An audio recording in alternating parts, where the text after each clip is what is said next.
तो जय हिंद प्यारे बच्चों, क्या हाल चाल, कैसे हो आप सब। पिछले वीडियो लेक्चर में हम लोगों ने एम्पियर सर्किटल लॉ सीखा था और आज हम लोग सीखने वाले हैं धारावाही प्रणालिका के अक्ष पर या धारावाही प्रणालिका के भीतर उत्पन्न चुंबकीय क्षेत्र, मतलब magnetic field due to a solenoid on its axis. ये आज हम लोग सीखने वाले हैं। बहुत महत्वपूर्ण डेरिवेशन है। ये सीरीज चल रही है मूविंग चार्ज एंड इलेक्ट्रोमैग्नेटिज्म की, मतलब गतिमान आवेश तथा चुंबकत्व। यहाँ से क्वेश्चन बोर्ड एग्जाम में बहुत बनते हैं, न्यूमेरिकल भी बनते हैं, और इस चैप्टर से जब आपका प्रैक्टिकल होता है वहां भी आपसे जो एग्जामिनर आते हैं वाइवा लेने, वो भी यहाँ से क्वेश्चन पुट करते हैं। तो बहुत महत्वपूर्ण है क्योंकि इसमें चार्ज और मैग्नेटिज्म दोनों का रिलेशन शुरुआत होती, दोनों के रिलेशन की शुरुआत होती है। तो कैसे मैंने आपको बेसिक से आपको सिखाया है, ऑस्टर्ड का प्रयोग बताया कि गतिमान आवेश के चारों ओर कैसे चुंबकीय क्षेत्र उत्पन्न हुआ, ऑस्टर्ड ने कैसे अपने एक्सपेरिमेंट में ये प्रूफ किया था, वो आपको लेक्चर नंबर 1 में बताया गया। फिर लेक्चर नंबर 2 आया जिसमें आपको बायो-सेवर्ट लॉ बताया गया और उसके एप्लीकेशंस जो हैं, जो उसके अनुप्रयोग हैं, वो आपको एक एक करके बताए गए हैं। समथिंग मुझे लगता है 6 अनुप्रयोग आपको बताए जा चुके हैं। तो बायो-सेवर्ट नियम के जो अनुप्रयोग हैं, वेरी मोस्ट इंपॉर्टेंट, जो अभी इसके पहले वीडियो लेक्चर में एम्पियर सर्किटल लॉ, पहला ये लेक्चर नंबर 5 था। लेक्चर नंबर 4 में आपको बताया गया था वृत्ताकार धारावाही लूप के अक्ष के किसी बिंदु पर उत्पन्न चुंबकीय क्षेत्र, वेरी मोस्ट इंपॉर्टेंट डेरिवेशन है।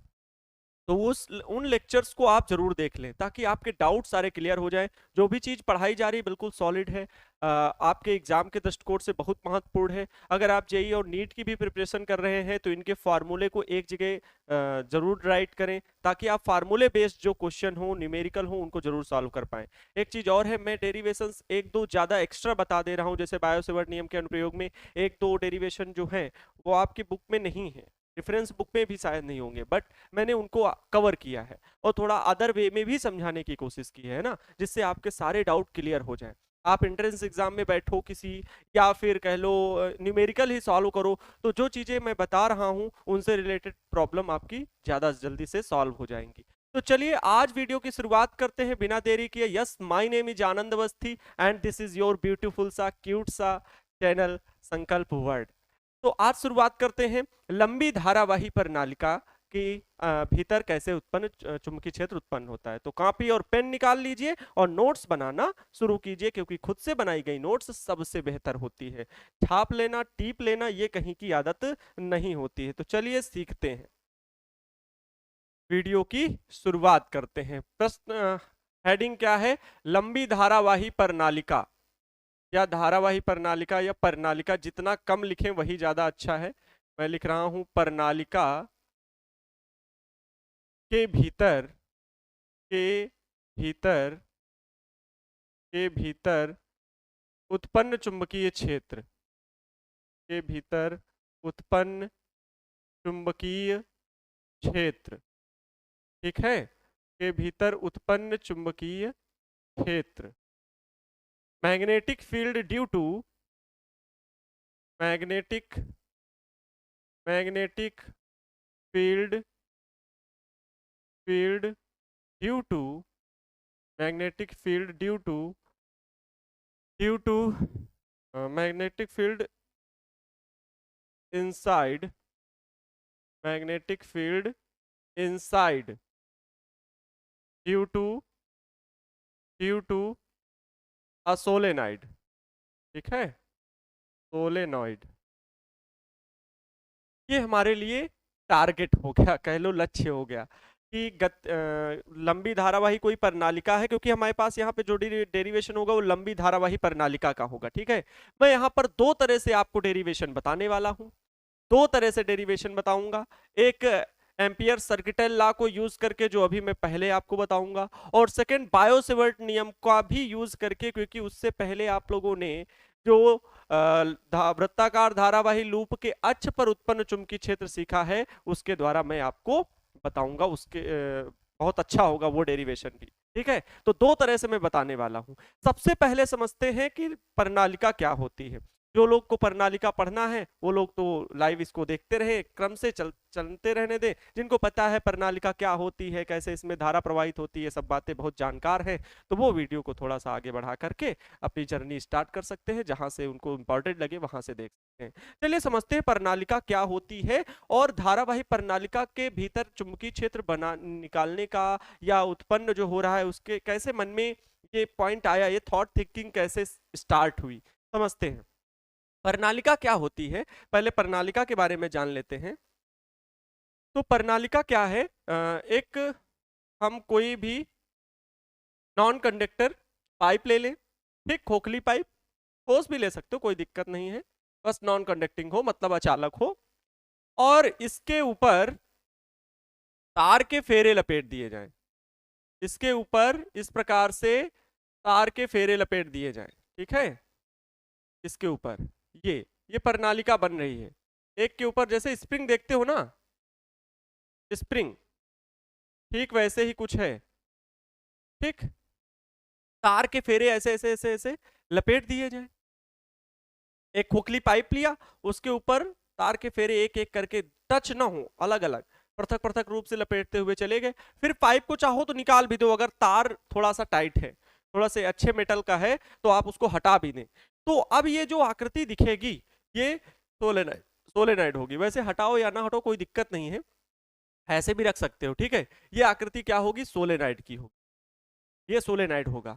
अब हुआ क्या कि जब इसमें करंट अर्थात धारा को प्रवाहित किया गया, करंट फ्लो हुई और इसे मुक्त रूप से लटका दिया गया, तो ये हमेशा पृथ्वी के उत्तर और दक्षिणी ध्रुव की ओर ठहरती है।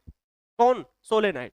प्रणालिका जो है, जब इसे मुक्त रूप से किसी दृढ़ आधार से बांध करके लटका दिया गया और इसके दोनों सिरों से बैटरी जोड़ करके धारा को प्रवाहित किया गया, तो क्या देखा गया कि ये प्रणालिका जो है ये पृथ्वी की उत्तर दक्षिण दिशा में ठहर रही है।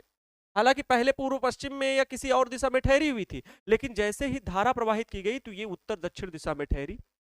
हालांकि फिर क्या किया गया, चेक करने के लिए इसमें धारा की दिशा को बदल दिया गया, अर्थात फिर दूसरी बार बैटरी का इधर माइनस और इधर प्लस कर दिया गया। जब धारा की दिशा बदली गई तो अपने आप ये जो प्रणालिका है ना घूम गई, प्रणालिका घूम गई ऊपर ही, ठीक है, मुक्त रूप से लटकी हुई है प्रणालिका, अपने आप घूम गई। पहले ये रुकी हुई थी, इस प्रकार से कह सकते हैं, नॉर्थ पोल साउथ पोल पृथ्वी का है, चुंबकीय सुई रखते हैं ना, है ना, चुंबकीय सुई। तो वो चुंबकीय सुई क्या बताती है, चुंबकीय क्षेत्र की दिशा को बताती है। उत्तर दक्षिणी दिशा में ही हमेशा चुंबकीय सुई ठहरती है। जैसे ही इसको रखा गया तो ये जैसे ही धारा प्रवाहित की गई ये उत्तर दक्षिण दिशा में इस प्रकार से ठहरी, लेकिन जैसे ही धारा की दिशा को बदला गया तो प्रणालिका भी ऊपर अपने आप घूम गई, ये नॉर्थ हो गया फिर ये साउथ हो गया अपने आप। तो ये चेंज जब देखा गया तो मतलब प्रणालिका के भीतर मैग्नेटिक फील्ड जनरेट होती है। ये चेक करने के लिए तो फिर अब मैथमेटिक्स को लगाना जरूरी होगा, फिर अब सॉल्व किया जाए। तो ये होती है प्रणालिका।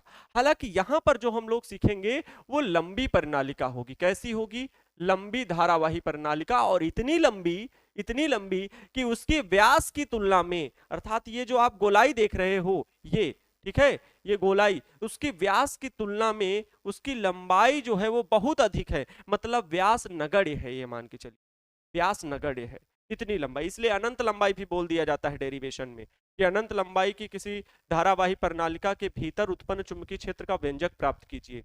ये क्वेश्चन में आ जाता है कभी कभी, तो घबराना नहीं, अनंत लंबाई कहे या बहुत लंबी धारावाही प्रणालिका कहे, आप कैसे भी इसको मेजर कर सकते हो। लेकिन जो सेकंड डेरिवेशन बताने वाला हूं उससे एग्जाम में न्यूमेरिकल बनते हैं, तो वो बहुत इंपॉर्टेंट है, देखने लायक, ठीक है, तो उसको कतई मिस ना कीजिएगा। दोनों चीजें सीखिए, अगर पता है तो रिवाइज करने के लिए देखिए वीडियो, पूरा क्लियर हो जाएगा, ठीक है। चलिए समझते हैं, तो क्या धारावाही प्रणालिका होती है ये तो बात समझ गए, है ना। मैग्नेट क्या हो, कोई खोखला पाइप हो, उसके ऊपर तार के फेरे लपेट दें और उसमें धारा प्रवाहित करें तो वो चुंबकीय क्षेत्र की दिशा में ठहरती है, पृथ्वी के चुंबकीय क्षेत्र की दिशा में। इससे सिद्ध होता है कि प्रणालिका के भीतर भी चुंबकीय क्षेत्र बनता है, इसे ज्ञात करना है हमें। और प्रणालिका क्या है कि किसी ठोस पाइप या खोखली पाइप, अचालक पाइप हो, इंसुलेटर हो और उसके ऊपर फेरे लपेट दे तो प्रणालिका बोली जाती, ठीक है, क्लियर है। चलिए समझते हैं, हमें जो पढ़ना है, हमें पढ़ना है लंबी धारावाही प्रणालिका के अक्ष पर उत्पन्न चुंबकीय क्षेत्र। चलो समझते हैं। तो सोचो प्रणालिका, मैं इधर चित्र बना रहा हूं, बहुत फिगर इसके ध्यान से समझिएगा, समझिएगा। देखो ये प्रणालिका है कुछ इस प्रकार से, ठीक, चलो एक फिगर इधर बना देता हूं। ये ऐसे ऐसे फेरे लपेटे हैं, ठीक, ये प्रणालिका में फेरे लपेटे गए, यही तभी तो प्रणालिका बनेगी। और इसमें से धारा प्रवाहित कर दी गई है, ठीक। अब इसमें करंट फ्लो हो रही, मतलब इसके भीतर मैग्नेटिक फील्ड बन रहा है। इसका अक्ष क्या होगा, इसके बीच वाला पार्ट, ये अक्ष होगा। अच्छा सोचो, इसमें करंट, बहुत ध्यान से फील करना इस चीज को, क्योंकि तभी ये डेरिवेशन आपको समझ में आएगा, नहीं तो भूल जाओगे, फिर आपको क्लियर नहीं होगा, एक रटने जैसी चीज हो जाएगी। ऐसे अगर एक एक बात मेरी समझ रहे हो, बड़े ध्यान से कॉन्सेंट्रेट होकर पढ़ाई कर रहे हो, ठीक, आपके मोबाइल स्क्रीन, ईयरफोन, आपका ध्यान केवल वीडियो लेक्चर पे है, तो एकदम एक एक चीज डेरिवेशन क्लियर हो जाएगा। जैसे ही आपको कॉपी पेन दिया जाएगा, आराम से लिख लो, आराम से अपने मन से कर लोगे। हालांकि अभी भी जो बोले हम, उसे कॉपी पे नोट करना, डेरिवेशन को साथ साथ करते हुए चलना है, कुछ चीजें इंपॉर्टेंट जरूर नोट कर लेना, ठीक है, जब हम आपसे कहें। यहाँ पर अभी समझने वाली बात है, देखो यहाँ से धारा प्रवाहित हो रही है, और धारा इस प्रकार से मैंने देखो प्रवाहित की है, तो धारा फेरों में इस प्रकार से होकर के जाएगी, आगे इस प्रकार से बढ़ती बढ़ती जाएगी। तो सोचो ऊपर धारा किधर होगी, ऐसे करके इधर होगी, आपकी ओर होगी, ऊपर की डायरेक्शन किधर, आपकी ओर। तो मैं अगर ऊपर के सिरे को लूं केवल, क्योंकि मैं ऐसे बीच से अगर कट कर दूं, वही चीज बता रहा हूं, ये अक्ष है, ठीक है, ये अक्ष है, और अक्ष पर ही किसी बिंदु पर हमें उत्पन्न चुंबकीय क्षेत्र बताना है।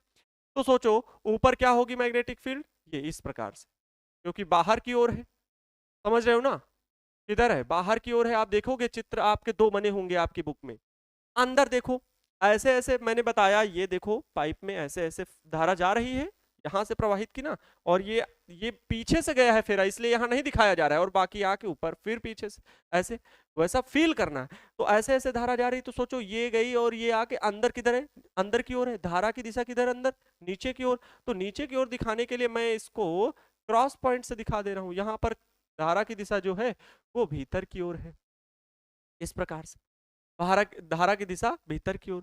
अब जरा बताओ, हमें चुंबकीय क्षेत्र की दिशा प्राप्त करनी है, तो क्या बताएंगे, दाएं हाथ की हथेली का नियम, राइट हैंड पाम रूल।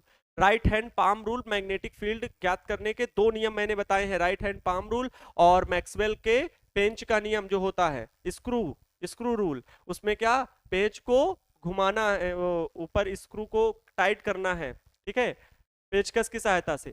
जब आप पेचकस घुमाओ, तो पेचकस की जो घूमने की दिशा होगी ऐसे, वही डायरेक्शन में मैग्नेटिक फील्ड, और पेच के कसने की दिशा, जब पेच को टाइट करें तो धारा की दिशा में पेच को बढ़ना चाहिए, बस ऐसे ही उसको भी क्लियर किया गया था, है ना। यहाँ पर आपको मैग्नेटिक फील्ड उसको पेचकस वाला फील ज्यादा करना पड़ता है, बस दाएं हाथ की हथेली का नियम उठा लो, पहला नियम।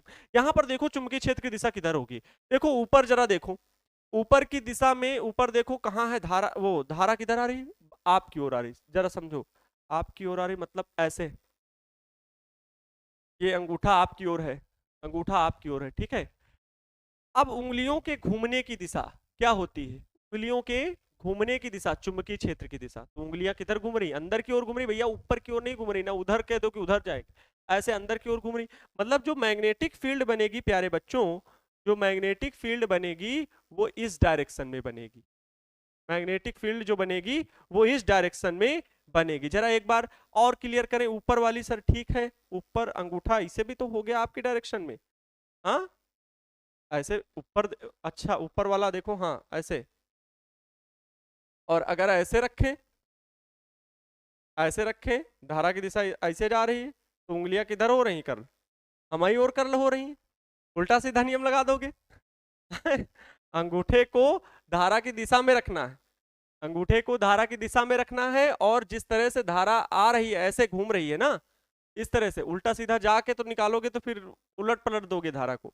यहाँ पे देखो, यहाँ पे धारा की दिशा किधर है, अंदर की ओर है, ऐसे किधर है, अंदर की ओर, तब भी घुमाएंगे उंगलियां कर्ल होंगी, किधर आएंगी, उंगलियां हमारी ओर आएंगी, धारा की दिशा ऐसे अंदर जा रही है, ठीक है, अंदर की ओर, तो उंगलियां किधर कर्ल हो रही हैं, बाहर की ओर, मतलब इस तरफ।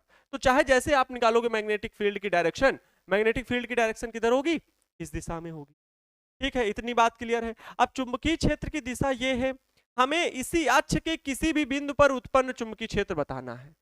यही हमारे लिए चैलेंजेस। ठीक, आप ये जान लो, और चित्र बना होगा उसमें मैग्नेटिक फील्ड की डायरेक्शन जो होगी, मैग्नेटिक फील्ड लाइन कुछ इस प्रकार से बनेंगी। मैग्नेटिक फील्ड लाइन मैं देखो बना रहा हूं, मैग्नेटिक फील्ड लाइन जो है वो कुछ इस प्रकार से बनेंगी, क्योंकि बाहर चुंबकीय क्षेत्र बिल्कुल नगण्य हो जाता है और चुंबकीय क्षेत्र कभी एक दूसरे, ये चुंबकीय बल रेखाएं जो हैं ये एक दूसरे को कभी काटती नहीं है। ये क्या है? मैग्नेटिक फील्ड लाइन है, चुंबकीय चुंबकीय बल रेखाएं हैं, चुंबकीय बल रेखाएं जो चुंबकीय क्षेत्र को प्रदर्शित करती हैं। जब देखा गया रिसर्च में तो मैग्नेटिक फील्ड लाइन कुछ इस प्रकार से बनती है, बाहर जाके चुंबकीय क्षेत्र यहीं से ऐसे मुड़ जाएगा, बाहर नहीं जाएगा, खत्म हो जाएगा। चुंबकीय क्षेत्र बाहर की दिशा में बहुत कमजोर होता है, क्षीण होता है। प्रणालिका के बाहर चुंबकीय क्षेत्र बहुत कमजोर होता है, क्षीण होता है, इसलिए चुंबकीय बल रेखाएं यहां तक ऐसे दिखाई जाती हैं। अंदर यहां पर धारा की दिशा, यहां पर धारा की दिशा, बाहर चुंबकीय क्षेत्र यहां पर होगा, हमें यहां पर ज्ञात करना है। अब कैसे ज्ञात किया जाए? ये चीज तो ये चित्र बना है प्रणालिका को बताने के लिए, कैसे धारा प्रवाहित हो रही है। यहां पर मैंने धारा की दिशा को बताया।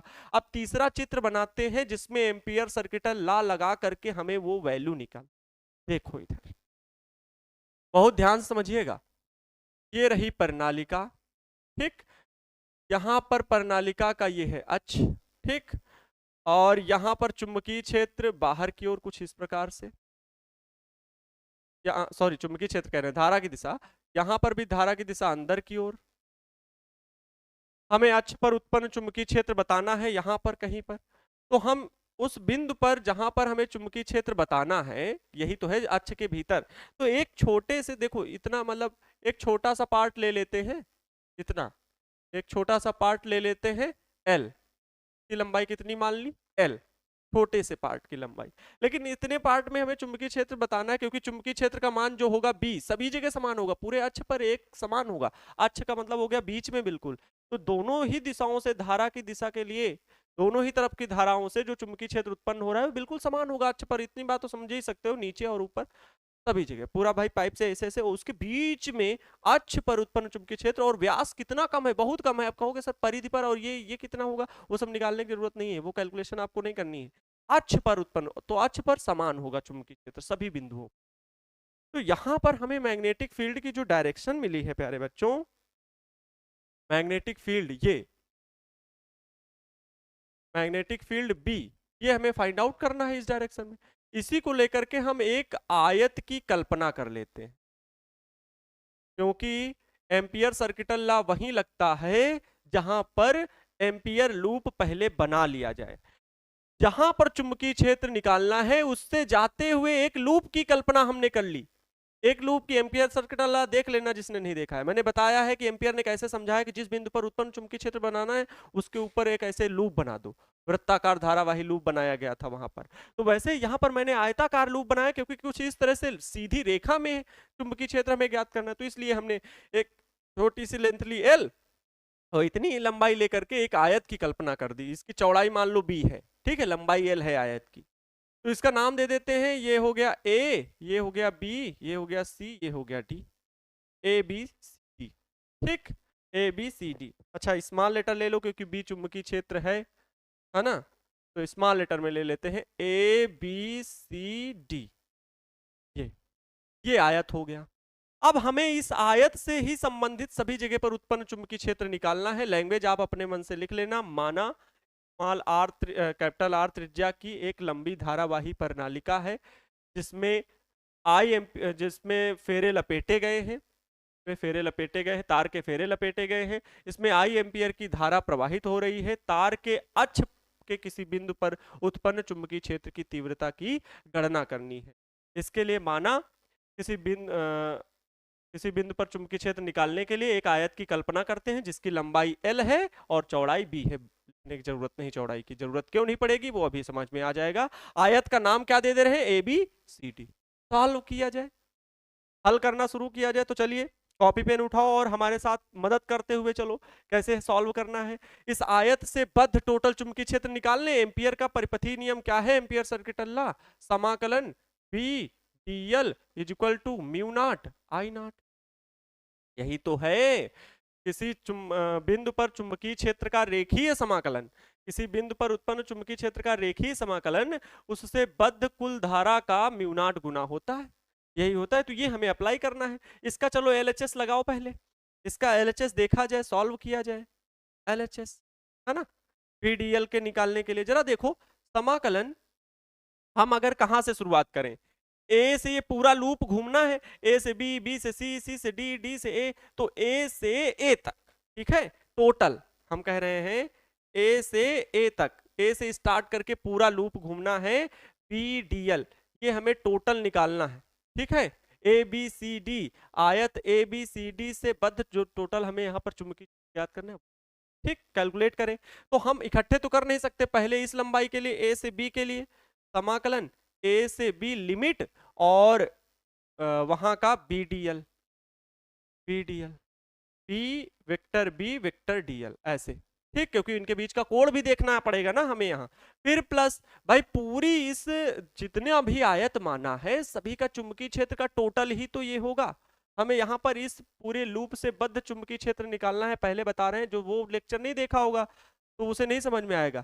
वहां पर वृत्ताकार धारावाही लूप लिया गया, अब वृत्ताकार धारावाही लूप की टोटल लेंथ कितनी रखते थे, 2 पाई आर उसकी परिधि। वैसे ही यहाँ पर आयत के लिए टोटल अभी हम कैलकुलेट करेंगे ना, तभी तो हम लंबाई चौड़ाई के साथ भी वैल्यू रखेंगे। तो यहाँ पर ए से बी पहले इतना चले, फिर बी से सी समाकलन लिमिट रख देंगे बी से सी वाली लेंथ, और यहाँ पर भी vector B dot vector dl plus समाकलन यहाँ पर सी से डी, सी से डी चलेंगे लेंथ, और यहां पर भी वही vector B dot vector dl plus समाकलन डी से ए जाएंगे, तब हमारी जर्नी पूरी कंप्लीट होगी, डी से ए समाकलन vector B dot vector dl, vector B dot vector dl. अब जरा ध्यान से देखो बी और डीएल के बीच में कहां कहां एंगल 90 बन रहा है।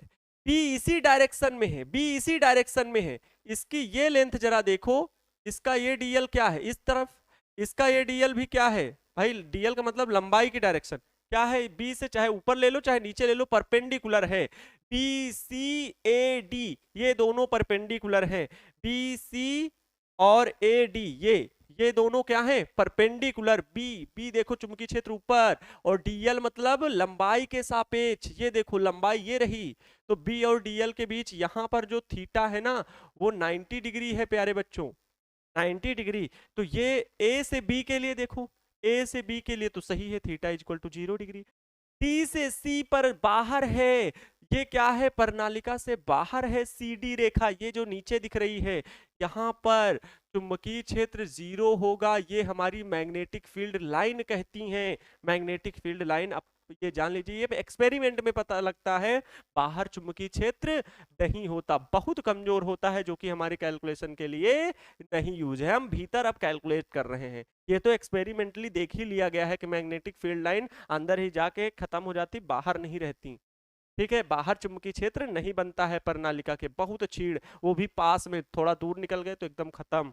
तो वही चीज यहाँ पर है, तो इसके लिए तो चुंबकीय क्षेत्र 0 ही होगा। जरा ध्यान से देखिए, ए से बी के लिए, ए से बी के लिए तो बी डी एल निकालेंगे, ए से बी के लिए तो बी डी एल निकालेंगे, पर समाकलन बी से C B D L cos 90 रख देंगे, cos 90 B D L, B से सी के लिए कॉस 90 प्लस समाकलन सी से डी बी डी एल, यहां पर कॉस, यहां तो बी ही 0 है भाई, कॉस 0 क्या है, कॉस, हाँ कह सकते हैं इन दोनों के बीच में समांतर है तो कॉस 0 वैल्यू है, लेकिन बी यहां पर 0 है तो ये तो 0 ही हो जाएगा, प्लस समाकलन डी से ए, डी से ए यहां पर भी वही 90 बन रहा है, डी से A B D L cos 90। आप देखो कौन कौन सी वैल्यू 0 हो गई, इसकी तो वैल्यू हमें निकालनी है, ये वैल्यू 0, ये वैल्यू 0 और ये वैल्यू भी, ये तीनों वैल्यू 0 हो जाएंगी, हमें केवल इसकी वैल्यू निकालनी है। ध्यान से समझिएगा, मैं अगले स्टेप में बढ़ रहा हूं। तो जो हमें समाकलन संपूर्ण आयत के लिए, संपूर्ण आयत ए बी सी डी के लिए जो हम निकाल रहे हैं, ए बी सी डी के लिए, ठीक, जो हम बी डी एल निकाल रहे हैं, B D L is equal to समाकलन केवल बी डी एल ही बचेगा, बी कांस्टेंट है सभी पर, सभी जगह पर। ध्यान समझो, ये चुंबकीय क्षेत्र हर एक जगह पर समान होता है, तो ए बी लेंथ के लिए भी समान होगा। और बी डीएल, डीएल का मतलब इसका एक छोटा सा पार्ट डीएल लिया गया था, टोटल लेंथ हमने मानी है जो आयत की वो एल मानी है। कितनी मानी है टोटल लेंथ? एल मानी है। तो यहां पर बी को तो बाहर कर लेंगे, बी बाहर कर लेंगे, और समाकलन जो डीएल होगा, ध्यान से देखो इधर लिख रहे हैं, बी को बाहर कर लेंगे, ये समाकलन बी डीएल, और किसके लिए? ए से ए के लिए कह लो, मतलब ए बी सी डी है, ए बी सी डी पूरे आयत के लिए ये बात हो रही है। तो यहां पर ये आ जाएगा, बी बाहर कर लेंगे, और समाकलन डीएल का मतलब क्या होगा? एल। समाकलन डीएल का मतलब क्या होगा? एल हो जाएगा।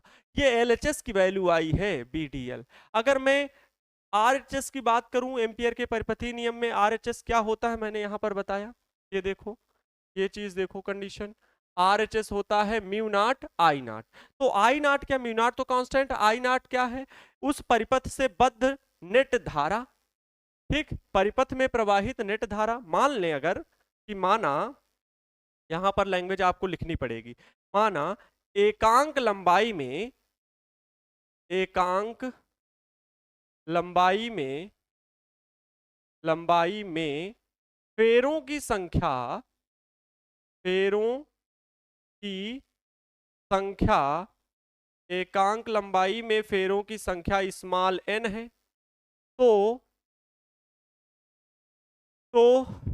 स्मॉल एल लंबाई में, एल लंबाई में फेरों की संख्या, स्मॉल एल किसी लंबाई है? वो आयत की लंबाई है। स्मॉल एल लंबाई में फेरों की संख्या, फेरों की संख्या कितनी हो जाएगी प्यारे बच्चों?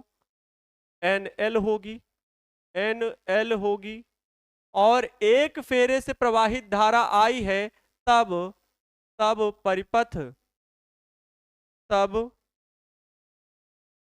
तब आयत से बद्ध, तब आयत ए बी सी डी, ध्यान समझिएगा, ए बी सी डी से बद्ध नेट धारा, नेट धारा आई नॉट बराबर होगा, भाई एक फेरे में प्रवाहित धारा कौन सी? आई एम्पियर की। वो मैंने पहले ही बता दिया लैंग्वेज में कि प्रणालिका में प्रत्येक फेरे में आई एम्पियर की धारा प्रवाहित हो रही है, आपको लिख देना है।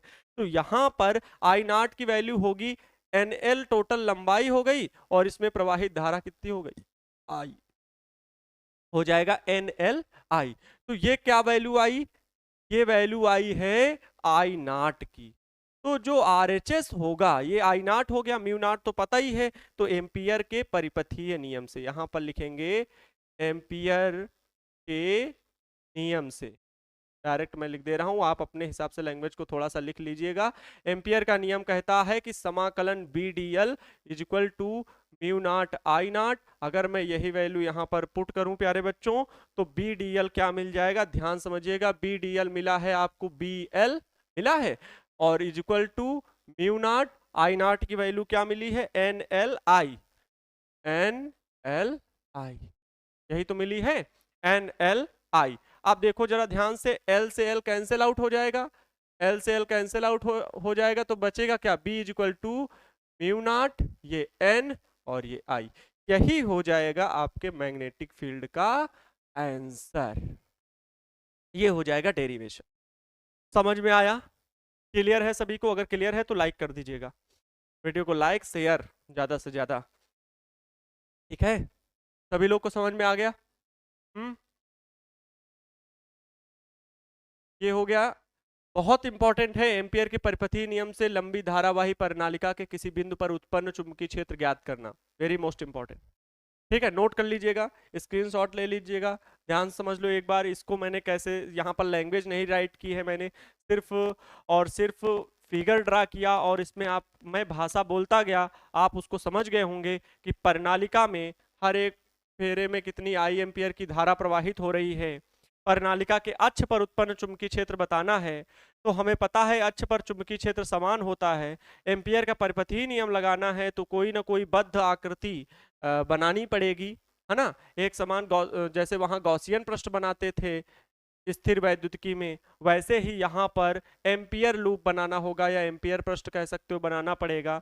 2D होना चाहिए, 3D नहीं बनाएंगे, गोला वोला नहीं बनाएंगे, गोला घन घनाभ ये सब नहीं बनाना है, आपको 2D बनाना है। वृत्त बना सकते हो, आयत बना सकते हो, वर्ग बना सकते हो। यहाँ पर लंबाई थी तो मैंने एक लंबाई ऐसे खींची कि इतने छोटे से पार्ट में जिसकी लंबाई मैंने एल माना, तो चलो इसी को लेकर के एक आयत की कल्पना कर देते हैं, बना दिया गया। तो आयत जब बनाया तो इस प्रकार से बना, ए बी सी डी उसका नाम दे दिया। हमें इस आयत से बद्ध टोटल चुंबकीय क्षेत्र मिल जाए तो हम बता देंगे, क्योंकि वही एम्पियर का परिपथीय नियम लगाना है। पीडीएल उस लूप के किसी बिंदु पर उत्पन्न चुंबकीय क्षेत्र का रेखीय समाकलन म्यू नॉट आई नॉट, मतलब म्यू नॉट गुना होता है उससे बद्ध कुल धारा का। तो इससे बद्ध कुल धारा कितनी है तो अभी निकाला यहाँ पर। इससे इस लूप से बद्ध कुल धारा, तो इसमें जितने फेरे लपेटे हों, तो मैंने ये पहले कल्पना कर ली कि माना इसमें एकांक लंबाई होती इस पूरी इतनी बड़ी प्रणालिका का एक छोटा सा भाग, और उस छोटे से भाग में लपेटे गए फेरों की संख्या।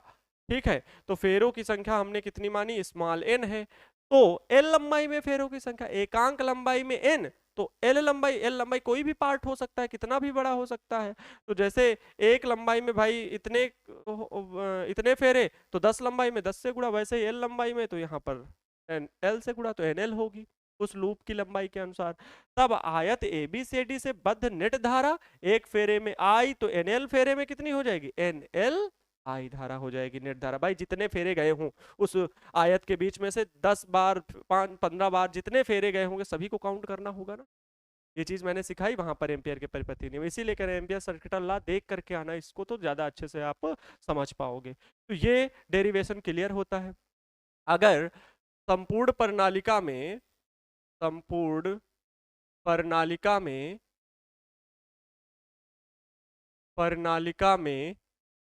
फेरों की संख्या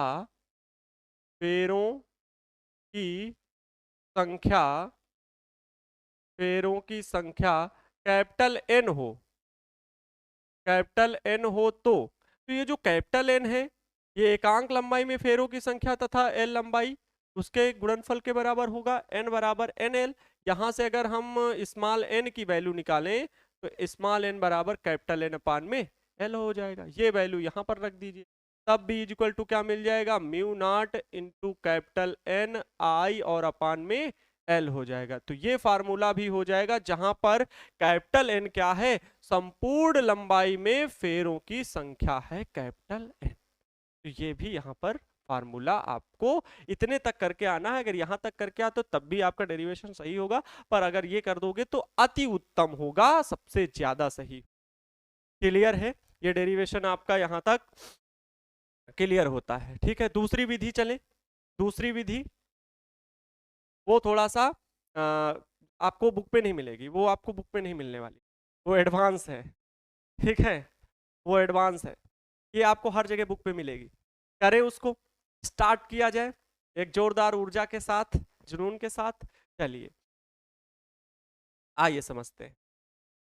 कोई दिक्कत की बात नहीं है, सारी चीजें कंडीशन वैसे ही अप्लाई करनी है, बस फार्मूला पूछे तो फार्मूला याद होना चाहिए, है ना। लंबी धारावाही प्रणालिका के अक्ष पर किसी बिंदु पर उत्पन्न चुंबकीय क्षेत्र निकालना है। ठीक है, चलो समझो। ये लंबी धारावाही प्रणालिका, बहुत ध्यान से समझना इसको, ठीक है, बहुत अच्छे से समझना, अच्छा डेरिवेशन है। इसमें क्या बताया अभी मैंने, धारा किधर है, ऊपर बाहर की ओर है, ये चीज क्लियर है। यहाँ पर धारा अंदर की ओर है। सर समझ गए, इतने समझदार तो हम भी हैं। टीपू सुल्तान बार बार आप बोलते हो, उतने बड़े टीपू सुल्तान नहीं है, वो हमारे प्रेम की भाषा है आप सभी के लिए। तो अंदर की ओर चुंबकीय वो धारा यहाँ पर, और यहाँ पर वैद्युत धारा बाहर की ओर दिशा होगी। हमें एक छोटा सा पार्ट समझो, इधर ध्यान से समझना। आप प्रणालिका पीछे देख ही चुके हो बनी हुई, क्या है, फेरे ऐसे ऐसे लपेटे गए हैं, ध्यान से कंसंट्रेशन होकर समझना। फेरे इस प्रकार से लपेटे हुए गए हैं, तो हर एक फेरा क्योंकि एकदम नजदीक से गुजर रहा है तो मान सकते हैं एक लूप की तरह बन रहा है, एक वृत्ताकार धारावाही लूप की तरह बन रहा है इस प्रकार से।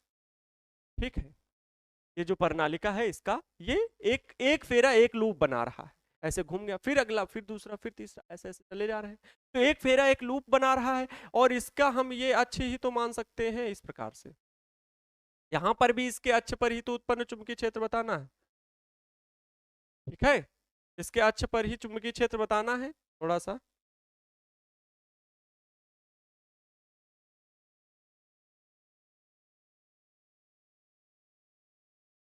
इसके अक्ष पर ही तो उत्पन्न चुंबकीय क्षेत्र बताना है, तो कैसे बताओगे? मान लो आपको बिंदु बिंदु यहां मान ले रहे हैं कोई बिंदु P पर उत्पन्न चुंबकीय क्षेत्र बताना है ना? अभी आप लोगों ने सीखा वो एम्पियर के परपथी नियम लगा के हम लोगों ने सॉल्व कर लिया आराम से। वैसे यहां पर भी एक भाई यहां पर बताना है। अगर हम इसको थोड़ा सा गौर करें कि मान लो यहां पर बताना होता, यहां पर बताना होता, कहीं अलग अलग बिंदु कहीं भी ले लो, चाहे इस तरफ ले लो चाहे इस तरफ ले लो, तो लूप के अक्ष पर ही तो उत्पन्न चुंबकीय क्षेत्र हो रहा है। अगर एक फेरा लेकर के चलो, अभी और फेरे छोड़ ही दो, दिमाग से हटा ही दो कि बहुत सारे फेरे हैं, केवल एक फेरे को लेकर के चल रहे हैं। तो एक फेरे से बद्ध अगर हम किसी बिंदु पर उत्पन्न चुंबकीय क्षेत्र निकालना चाहें, इसमें आई एम्पियर की धारा प्रवाहित हो रही है, मान लो आई एम्पियर की धारा प्रवाहित हो रही है, ठीक। इसकी रेडियस हमने मान ली कैपिटल आर है, और एक्स दूरी पर यहां से एक्स दूरी पर उत्पन्न चुंबकीय क्षेत्र जो इस वृत्ताकार धारावाही लूप के कारण होगा वो कितना होगा? यहां पर मैग्नेटिक फील्ड बताओ जरा। बायो-सेवर्ट के नियम से क्या सीखे थे? बायो-सेवर्ट नियम से क्या बताया गया था? बायो-सेवर्ट नियम से उत्पन्न चुंबकीय क्षेत्र का मान जरा याद करिए। TB is equal to mu not by 2 I R square upon में R square plus X square की होल पावर 3/2। बोलो याद है? According to Biot Savart law, Biot Savart नियम से याद कर लीजिए। नहीं याद है तो इसलिए मैंने ज्यादा टाइम नहीं लिया कि बताइए बताइए, कमेंट कीजिए। कमेंट में वैसे भी इतना बड़ा फार्मूला लिख भी नहीं पाओगे ना।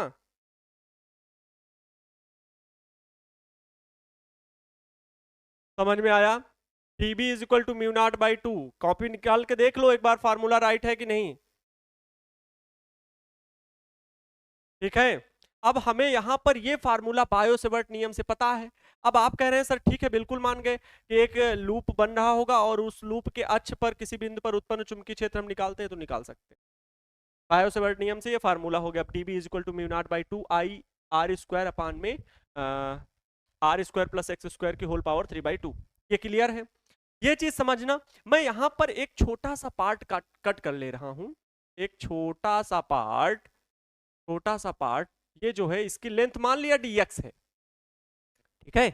इस छोटे से पार्ट को मैंने क्या मान लिया? dx है, और इससे इसकी दूरी भी ये x ही है। ठीक है, वैसे ही लूप से जितनी दूरी पर x दूरी पर वैसे ही माना ये। लेकिन यहां पर हो सकता है भाई मैं छोटा सा dx पार्ट ले रहा हूं और उस dx पार्ट में फेरे बहुत हों, हो सकता है, पता नहीं कितने हों, ये हमारी गिनती में नहीं है। मतलब लूप जरूरी नहीं एक ही लूप बन रहा हो, कई लूप बन सकते हैं, है ना, ये हो सकता है। लेकिन अभी मैंने ये dx मोटाई ली है, ठीक। तो हमें यहां पर सॉल्व करना है, ये चीज यहां पर सॉल्व करनी है। कैसे सॉल्व करेंगे समझिएगा। तो dx मोटाई के कारण यहां पर मान ले रहे हैं कि एकांक लंबाई में फेरों की संख्या, एकांक लंबाई में, प्रणालिका की बात कर रहे हैं, प्रणालिका की एकांक लंबाई में फेरों की संख्या, ये सेकंड मेथड है आपका, सेकंड मेथड, जो कि आपको कोई नहीं बताएगा बोर्ड लेवल पे, तो कोई नहीं बताता है, बोर्ड लेवल पे नहीं बताता है, सेकंड मेथड है, ठीक है। और दो मेथड सीख रहे हो, आनंद सर की वजह से सीख पा रहे हो, ठीक है। चलिए, तो एकांक लंबाई में फेरों की संख्या, एकांक लंबाई में फेरों की संख्या जो है वो मैंने माना कितना? स्मॉल n है। ये माना है, माना फलाना ढमाका, बोलता रहता हूं माना फलाना ढमाका, लिख लिया करो पहले। तो माना एकांक लंबाई में फेरों की संख्या कितनी है? स्मॉल n है। तो dx लंबाई में, तब dx लंबाई में, dx लंबाई में फेरों की संख्या, फेरों की संख्या, फेरों की संख्या, फेरों की संख्या n dx होगी। बोलो होगी कि नहीं होगी? n dx होगी, होगी। अगर एकांक लंबाई में फेरों की संख्या स्मॉल एन, तो dx इतनी छोटी सी मोटाई पर भाई कितने हो सकते हैं, n से मल्टीप्लाई कर दिया। एकांक लंबाई में अगर 4 फेरे आते थे, 10 फेरे आ रहे थे, तो dx मोटाई में हो सकता है उसका मल्टीप्लाई कर दो। तो dx मोटाई तो 10 गुणे, अगर मान लो 4 सेंटीमीटर की लंबाई है dx की, तो 10 चौके 40 हो गए, 40 फेरे हो जाएंगे। तो कैलकुलेट करना है तो पता ही है ना, एन dx होगी। ये चीज क्लियर है, कंफर्म है सर? ठीक है। एक लूप के कारण उत्पन्न चुंबकीय क्षेत्र बायो-सेवर्ट नियम से ये होता है, एक उससे नियम से क्या होता है,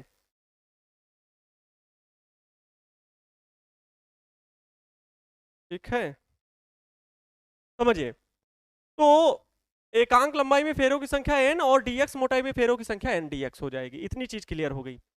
और एक लूप के कारण सर, ये बायो-सेवर्ट नियम से हमें बताया है आपने, ये चीज हमें बिल्कुल अच्छे से क्लियर है। तो चलो इसी को लगाया जाए, है ना। तो db इज इक्वल टू इस dx मोटाई के कारण db इज इक्वल टू कितना होगा, dx मोटाई के कारण बता रहे हैं, तब चुंबकीय क्षेत्र बताओ, तब बायो-सेवर्ट से चुंबकीय क्षेत्र, तब चुंबकीय क्षेत्र, चुंबकीय क्षेत्र कितना होगा, db is equal to, calculate करिएगा, db इज इक्वल टू कितना हो जाएगा, म्यू नॉट अपान में 2। ध्यान समझिए, इस छोटी सी मोटाई कारण म्यू नॉट अपान में 2। ये आई जो है, ये आई नेट है, वहां पर एक ही लूप था, तो यहां पर टोटल कितनी धारा, यहां पर टोटल धारा कितनी होगी भाई, ये चीज तो लिखे ही नहीं। हाँ, ये चीज तो लिखी ही नहीं है। पहले ये धारा को तो लिख दिया जाए। आई नॉट कितना होगा, जल्दी से बताइए, यहां पर लिख दे रहे हैं। ठीक, देखो, तब नेट धारा, नेट धारा किसमें, dx मोटाई में, नेट धारा dx मोटाई में कितनी होगी, आई नॉट मैं लिख रहा हूं इसको, और आई नॉट बराबर हो जाएगा n dx और I एम्पियर की धारा, एक फेरे में प्रवाहित धारा I, तो dx मोटाई में फेरे हैं n dx, तो n dx से मल्टीप्लाई कर दी, ये चीज हो गई। तब चुंबकीय क्षेत्र निकालो, आप बताओ, तब चुंबकीय क्षेत्र, तब चुंबकीय क्षेत्र कितना होगा, ध्यान से लिखिएगा। db इज इक्वल टू, लिख रहा हूं d इसलिए लिख रहा हूं अभी भी छोटी लंबाई, क्योंकि हम यहां पर मान ले रहे हैं ये फाइनाइट लेंथ की है, प्रणालिका की लंबाई जो है ना वो l मान ले रहा हूं, ठीक है। प्रणालिका की लंबाई जो है वो मैं l मान ले रहा हूं, ध्यान समझिएगा। ये सेकंड मेथड हटा दूं, प्रणालिका की लंबाई, सेकंड मेथड यहां, ये लो सेकंड मेथड, तो प्रणालिका की लंबाई कितना, l, प्रणालिका के जो सिरे हैं x और y है, इस प्रकार से फाइनाइट लेंथ की प्रणालिका ली गई है। अभी डेरिवेशन को ध्यान समझेंगे, ये भी क्लियर हो जाएगा, थोड़ा मैथमेटिक्स ज्यादा है बट क्लियर हो जाएगा। db is equal to mu not by 2, mu not by 2, ये फार्मूले बस याद हो, आराम से लग जाएगा। आई आर स्क्वायर, आई क्या है यहाँ पर, नेट वाली है, आई नेट लेना है प्यारे बच्चों। तो आई नेट यहाँ पर टोटल कितनी है, n dx और इनटू का आई, और फिर यहां पर भी तो त्रिज्या उतनी ही है, त्रिज्या कितनी है, r, ये छोटी सी मोटाई काटी है, इसकी त्रिज्या भी यहाँ पर भी r है, जैसे वहां पर बताया था वैसा ही लूप बन रहा है। तो यहाँ पर I R square whole upon, ये क्या, R square plus X square की पावर 3/2, यहाँ पर भी हमने ये दूरी x ही मानी है, तो R square plus X square की होल पावर 3/2, ये इतना हो जाएगा। क्लियर है इतनी चीज, इतनी चीज क्लियर है, जल्दी से देख लीजिए अपने अनुसार, यहाँ सर बिल्कुल सही चल रहे हैं। ठीक, चलो आप समझिएगा, अब यहां से कहानी थोड़ी सी बेहतरीन शुरू होती है, बेहतरीन वाली कहानी शुरू होती है। यहां पर ध्यान से समझिएगा, ये जो x और y सिरे हैं ना, x और y, यहां पर मैं एक फिगर ड्रा करूंगा, अभी एक फिगर मुझे यहां पर ड्रा करना होगा, ध्यान समझिएगा फिगर को ड्रा करने के लिए।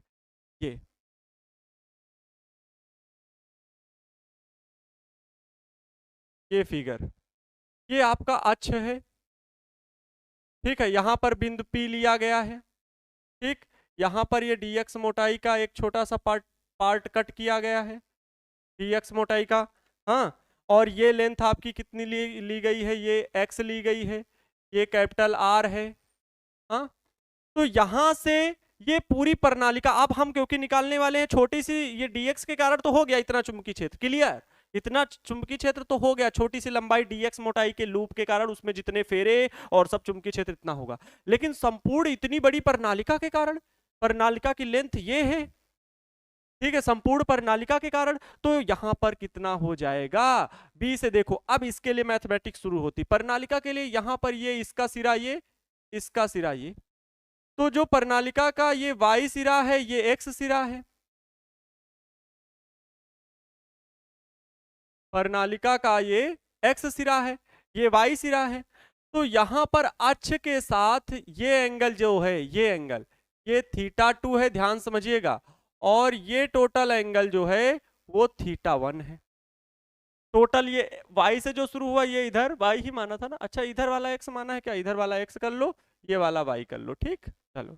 तो x वाला θ1 ऐसे एंगल, और ये इतना जो है केवल ये छोटा सा, ये θ2, इसके सिरे से बता रहे हैं अक्ष से कोण लेना, और इस तरफ नहीं चले जाना कि सर ये वाला तो इस तरफ से ले लो ना। अरे भाई dx मोटाई इस तरफ से लेकर के कैलकुलेशन को शुरुआत किया, तो अक्ष की दिशा में चुंबकीय क्षेत्र किधर है, इधर ही तो है चुंबकीय क्षेत्र भाई, दिशा हमेशा इस तरफ एक ही ओर है बी, और इसी की डायरेक्शन में हम अगर ले रहे हैं तो एक बार अक्ष में अगर ये एंगल, तो फिर इसके साथ ये एंगल लिया जाएगा, ना कि इधर वाला लेंगे, बीच वाला पार्ट कहाँ गया।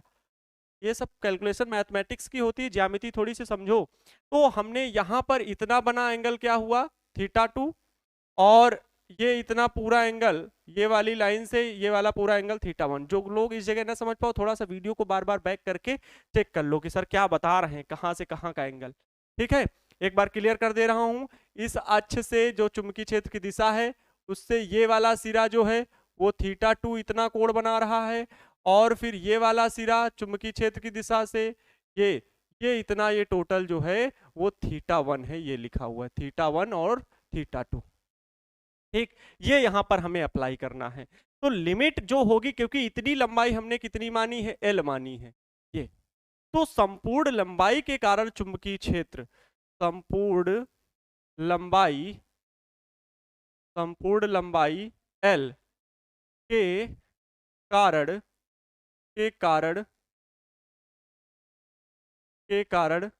चुंबकीय क्षेत्र, अब बताइए जरा कैसे होगा। अब तो हमें समाकलन करना ही होगा। संपूर्ण लंबाई L के कारण चुंबकीय क्षेत्र, dx मोटाई के कारण नहीं, पूरी प्रणालिका ले ली जाए और जितने लूप हों सारे लूप इसमें आ जाएं, समाहित हो जाएं। क्लियर करो, समझो इधर, समाकलन db, इसका हम समाकलन करने वाले हैं।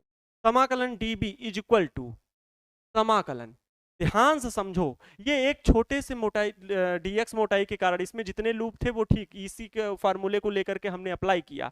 अब यहाँ पर इस पूरे के कारण कितने, इतने सिरे के कारण, और मैंने ये माना ये एक्सिस पर जहां पर चुंबकीय क्षेत्र की जो दिशा है उस एक्सिस से ये θ2 और θ1 क्रमशः कोण बन रहे हैं। θ2 छोटा कोण है, लिमिट हमेशा हमने बताया कैलकुलेट करने का तरीका होता है, तो वो तरीका भी ले करके चलो। θ2 लिमिट क्या हो, अपर लिमिट बड़ा कोण है, इसको θ1 बड़े मान को उच्च सीमा में रखो, इससे ज्यादा अच्छा कैलकुलेशन आपका बना रहेगा। अगर ऊपर नीचे करोगे फिर माइनस प्लस की गलतियां भी होगी, हालांकि यहाँ पर भी अभी वैल्यू आएगी तो देखना कुछ अलग रहेगा। क्या रहेगा अभी समझाएंगे, वो सब आगे समझ जाओगे, तभी तो ये ट्विस्ट है ना, सरप्राइज रहेगा चीज, तो वो समझ में आएगा तभी आप क्लियर कर पाओगे। θ2 से θ1 लिमिट रख दिया भाई, इधर से घूम रहे ना आप, जहां से चल रहे हो आप, माइनस प्लस छोटा बड़ा मान तो लेना ही, कभी कभी बड़े मान से छोटे मान जाते हैं, कोई दिक्कत नहीं, अपर लिमिट लोअर लिमिट। लेकिन यहां से शुरू कर रहे हो तो पहले θ2, फिर एंगल पीछे घूमे तो मैंने वो θ1 माना है, θ1 आप θ1 इधर मान लो, θ2 मान लो, पहले वाले θ1 मान लो, दूसरे वाले θ2, तब भी वैल्यू नहीं चेंज होगी।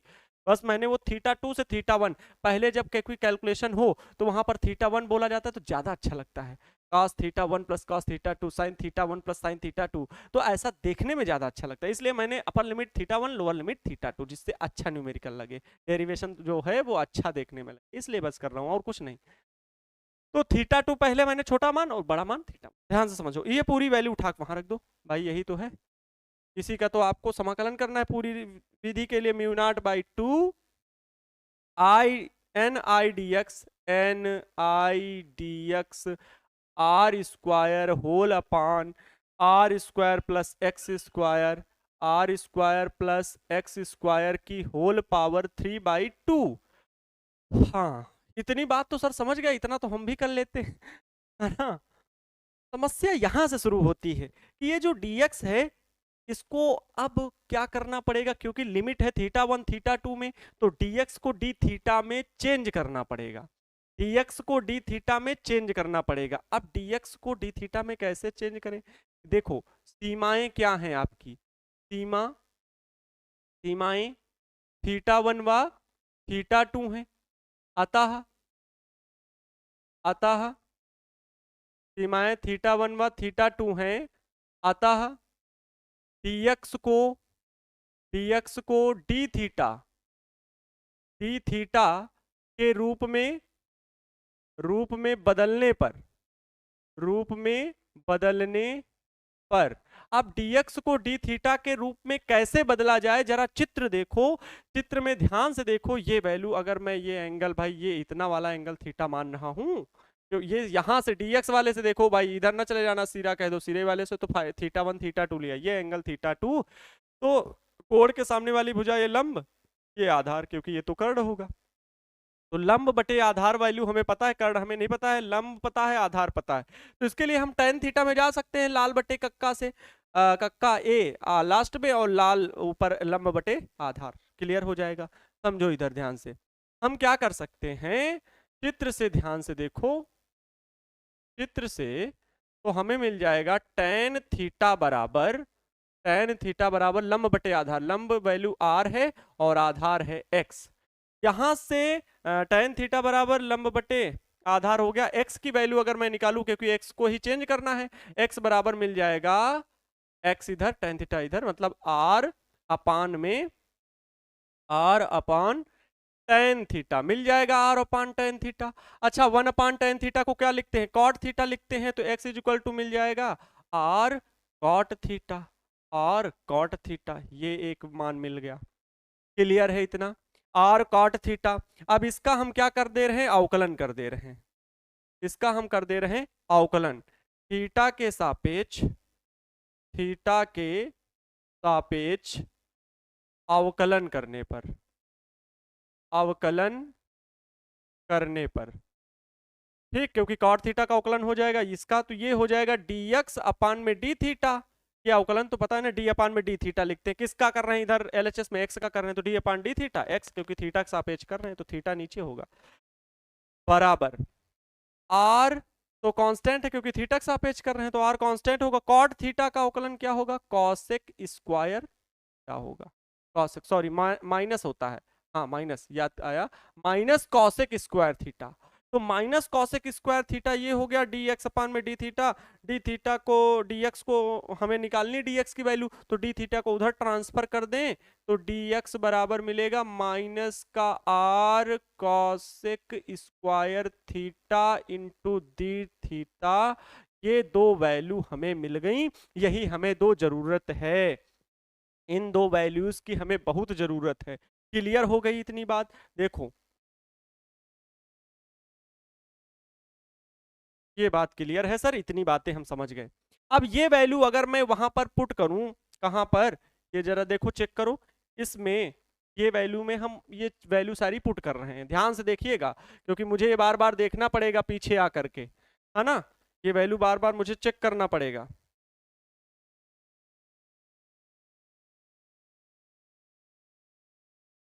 हो जाएगा इधर तो समाकलन, अब टोटल b लिख लेना, b इज इक्वल टू समाकलन, समाकलन के बाहर जो कांस्टेंट है वो मैं बाहर कर ले रहा हूं, म्यू नॉट अपान में 2 n i, मुझे लगता है इतना है ऊपर बाहर, फिर समाकलन थीटा 2 से थीटा 1 और वैल्यू रखते हैं n i, ये तो वैल्यू रखना नहीं, dx और x की जगह रखना है, ध्यान से देखना जरा, ये म्यू नॉट ni/2 ये बाहर कर लिया है, आर स्क्वायर भी बाहर कर लिया जाएगा, चलो आर स्क्वायर अभी रखे रहते हैं, dx की वैल्यू क्या है, dx की वैल्यू ये रही, चलो रखते हैं, अब ऊपर पहले dx की वैल्यू रखा जाए और आर स्क्वायर भी गुणा में कर लिया जाए, ठीक, dx की वैल्यू आर स्क्वायर ऊपर गुणा में कर लिया, और dx की टोटल वैल्यू जरा जल्दी से लिखिए, तो dx की वैल्यू है इनटू में माइनस का r cosec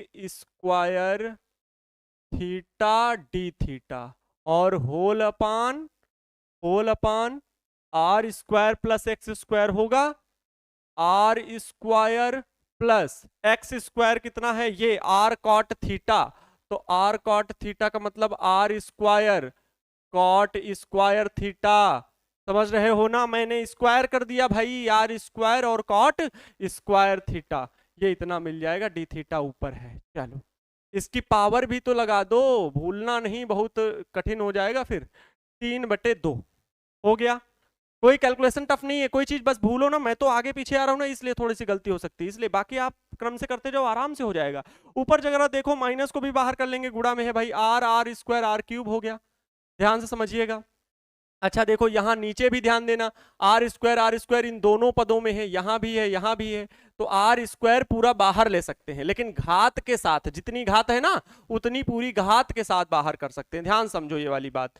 mu naught N I by 2 ये बाहर है, माइनस है ना, इस माइनस को भी बाहर ले लिया, समाकलन लगाया, थीटा 2 से थीटा 1, ये आर आर मिलके आर स्क्वायर मिलके आर क्यूब हो गया, इनटू का ये cos square cosec square theta, cosec square theta into का ये डी थीटा, ठीक, कॉसेक स्क्वायर थीटा इनटू का डी थीटा, अपान में क्या मिलेगा, ये आर स्क्वायर मैंने बताया कॉमन करो, आर स्क्वायर कॉमन, लेकिन होल पावर 3/2 नहीं भूलना, और फिर ब्रैकेट में यहां बचेगा 1 प्लस ये क्या बचेगा कॉट स्क्वायर थीटा, और इसकी होल पावर कितनी है 3/2,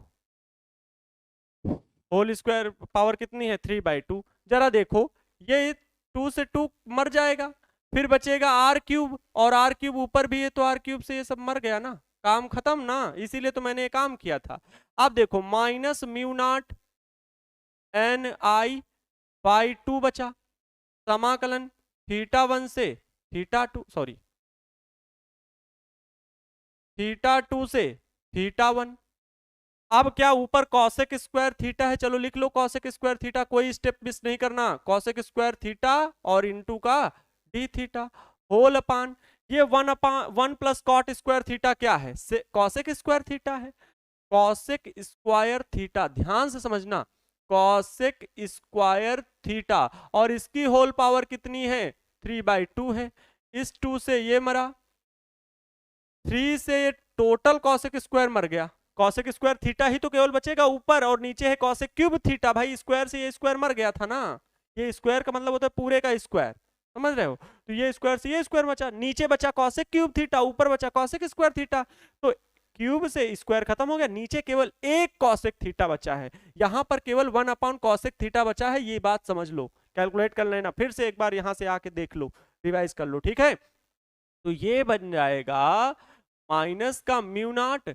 N I by 2 limit theta 2 से थीटा 1, ये 1 कॉसेक थीटा को क्या लिख सकते हैं साइन थीटा लिख सकते हैं, साइन थीटा डी थीटा, चलो इसका समाकलन कर लो, आपका मान आ जाएगा, b इक्वल टू हम निकाल रहे हैं, यहां से मिल जाएगा b equal to mu naught N I by 2 minus का, और समाकलन होगा कॉस थीटा का साइन थीटा का समाकलन माइनस का कॉस थीटा होता है, तो minus cos theta limit theta 2 से थीटा 1, माइनस बाहर आके इस माइनस के साथ प्लस हो जाएगा, बचेगा mu naught N I by 2, ध्यान से समझते चलो, और अपर लिमिट कॉस की जगह पर अप्लाई करेंगे तो cos theta 1 upper limit, minus theta की जगह लोअर लिमिट कॉस थीटा 2 जाएगा, सूत्र हो गया।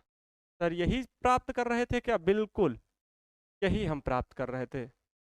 ये हो गया जब कोई परिमित लंबाई की परिनालिका दी जाएगी, सोलेनाइड एक फाइनाइट लेंथ का सोलेनाइड होगा, तो उसके अक्ष पर उत्पन्न चुंबकीय क्षेत्र का मान ज्ञात करने के लिए ये सूत्र होगा। बहुत मेहनत से किया गया, एक बार जरूर आपको हो सकता है कि सर थोड़ा सा टफ था, तो पीछे जाके थोड़ा सा रिवाइज करो, वीडियो को पॉज करो, फिर देखो, फिर वीडियो को पॉज करो, नोट करो, अपने मन से भी सीखने का प्रयास करो, आपका ये डेरिवेशन जरूर क्लियर होगा विद कॉन्सेप्ट। कॉन्सेप्ट नहीं भूलना, कॉन्सेप्ट कहां पर है, ये रहा कॉन्सेप्ट। ये जो फिगर आपको ड्रा किए गए, ये जो फिगर एक वृत्ताकार धारावाही लूप के अक्ष पर उत्पन्न चुंबकीय क्षेत्र ये था। सर बिल्कुल वही यहाँ पर हमने अप्लाई किया, बस यहाँ पर आई नॉट, ये जो आई धारा थी वहां एक फेरा था ना, एक लूप, तो एक लूप में प्रवाहित धारा आई एम्पियर की, तो यहाँ पर dx मोटाई में प्रवाहित कुल धारा कितनी होगी, तो dx मोटाई में प्रवाहित कुल धारा n dx i होगी, बस वही रखा गया। फिर हमें समाकलन करके, मतलब एक फाइनाइट लेंथ की हमने ली है ना प्रणालिका, इसकी प्रणालिका की लंबाई l मानी है, अनंत लंबाई की नहीं है। अनंत लंबाई के कारण भी प्रूफ करके दिखा रहे हैं, देखो क्या वो वैल्यू आती है कि नहीं आती है, अनंत लंबाई के कारण भी उसको वैल्यू निकाला जाता है। चलो अभी निकालते हैं ये, क्योंकि कॉन्सेप्ट अगर सही है तो फिर आएगी भी वैल्यू, समझना। तो परिमित लंबाई के कारण यहां पर निकालना है, तो चलो देखो यहाँ पर ये सिरा इस बिंदु पर कितने कोण बना रहा है, तभी तो इसमें फेरों, सभी फेरों के कारण, लूप के कारण एडजस्ट हो जाएगा। तो इसके लिए मैंने लिमिट बना दी θ2 से θ1, ये मैंने देखो एंगल माने चुंबकीय क्षेत्र की दिशा से, ये देखो ठीक है, एंगल लिए, ये θ1 ये सिरा बना रहा है, θ2 और ये वाला सिरा बना रहा है θ1। यही लिमिट है, लिमिट का मतलब यही होता है, समाकलन का मतलब होता है छोटे छोटे कामों को एक बार में करना है, तो वो लिमिट लगा के आप जिसे कहते हैं निश्चित समाकलन के अंतर्गत इसे पढ़ा जाता है। यही वैल्यू है, यही वैल्यू है, केवल आई नेट रखा हो और बस समाकलन किया गया, करते गए। तो θ1 θ2 ये dx, जब लिमिट θ1 θ2 के सापेक्ष है तो dx को dθ में चेंज करने के लिए इस चित्र में गए, है ना, यहाँ लंब बटे आधार tan थीटा को अप्लाई किया, tan थीटा को ये अप्लाई किया, तो यहाँ पर मिल गया tan theta r by x, क्योंकि हमें dx बनाना है x को, तो इसे अवकलन कर लिया, अवकलन थीटा के सापेक्ष, तो dx अपान d थीटा ये वैल्यू मिल गई, अवकलन आना चाहिए थोड़ा बहुत, रखते गए वैल्यू, फिर तो थोड़ी बहुत मैथमेटिक्स जैसे सवाल नहीं सॉल्व करते हो मैथ्स के, बस वैसे सॉल्व करते हुए हमारी वैल्यू आ गई, और यहाँ पर ये रहा। अब प्रश्न ये उठता है कि सर अनंत लंबाई की अगर प्रणालिका है, अनंत लंबाई की प्रणालिका के लिए, अनंत लंबाई की प्रणालिका के लिए, अनंत लंबाई की प्रणालिका के लिए, अनंत लंबाई की प्रणालिका के लिए क्या होगा, समझो ये अनंत लंबाई की प्रणालिका है, ठीक, अनंत लंबाई, इधर भी डॉट डॉट, इधर भी डॉट डॉट, इधर भी डॉट डॉट, इधर भी डॉट डॉट, आप कहीं पर भी बीच में कहीं भी आप P बिंदु ले रहे हो, ठीक, यहीं पर अभी जैसे सॉल्व कर रहे थे। तो ध्यान से समझो, अब जो एंगल होगा अनंत लंबाई, ये अनंत लंबाई कहाँ अनंत होगा भैया, कहाँ जाके मिलोगे, कहाँ मिलोगे ले जाके, कहाँ कितनी दूरी पे ले जाके मिलाओगे, अनंत वाली। तो ये जो एंगल होगा ना यहाँ पर, ये जो एंगल बनने वाला है θ2, जिसे आपने नाम दिया था, θ2 बराबर क्या मिल जाएगा, 0 डिग्री। ध्यान समझो, अनंत लंबाई इनफाइनाइट लेंथ है, लेंथ क्या है, length is equal to infinite, तो इधर भी इनफाइनाइट, इधर भी इनफाइनाइट, तो जब इसे मिलाओगे तो बताओ θ2 इज इक्वल टू 0 मिलेगा। इधर वाली लाइन को देखो, ये आप किधर ले जाओगे भाई, इधर मिलाओगे P को, आप कहाँ, अभी तो मैंने मूव कर दिया, गलत किया भाई, इसको ले जाओ धीरे धीरे धीरे धीरे धीरे धीरे, ऐसे ही चलते जाओगे, अनंत का मतलब बहुत दूर जाके, इधर की लंबाई देखो, अनंत का मतलब बहुत दूर जाके मिलोगे, इधर भी वही चीज बहुत दूर जाके मिलोगे, θ2 इक्वल टू 0 डिग्री। तो ये जो यहाँ पर हमने θ2 बनाया था, इसके अक्ष की दिशा से ही तो बनाया था, अब ये जो टोटल हो जाएगा इसके अक्ष से ये टोटल हो जाएगा, तो θ1 बराबर कितना हो जाएगा, 180 डिग्री होगा कि नहीं होगा समथिंग।